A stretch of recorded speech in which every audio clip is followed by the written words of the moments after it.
Esselamu aleyke ya Əba Abdillah. Salam olsun Abdullahın atasına. Axı İmam Hüseyin əleyhissalamın Abdullah adında bir oğlu olmadığı halda niye Əba Ali, Ali Əkbərin atası deyilmir? Ali Əsqərin atası deyilmir. Amma Abdullahın. Abdullah sözü Allah qulu deməkdir. Abdullah, Allah.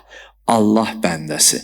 Yəni əgər biri Allaha qul olarsa, bəndə olarsa, mənəvi baxımdan İmam Hüseyin əleyhissalam onun mənəvi atasıdır. Biyoloji baxımdan söhbət getmir. Mənəvi baxımdan. Bəzən görsən, insanın müəllimi insanın nəyi sayılır? Mənəvi atası sayılır. Sənə yol göstərəndir.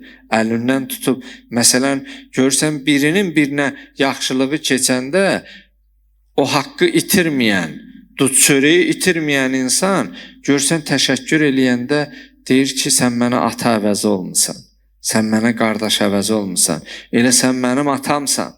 Bu sözləri ona xoş gəlsin deyə, tamam mənbərdən bəzi sözlər deyim, ona görə demir. Bu insan onu mənəvi cəhətdən özünə bir böyük bildiyinə görə deyir, elə sən mənə ata olmusan, ata əvəzisən, atamsan.